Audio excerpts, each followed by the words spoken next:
Hi friends, welcome in online Infotech. I hope you are fine.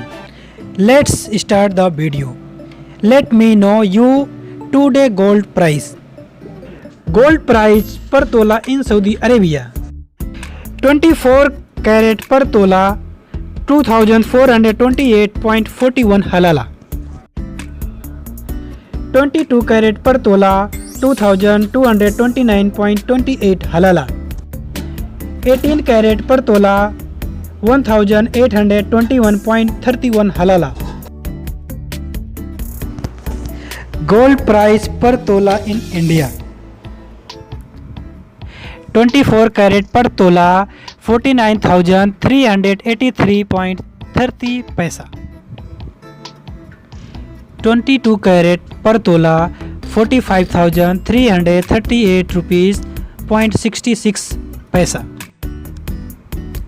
18 carat per tola 37,041 rupees 39 paisa.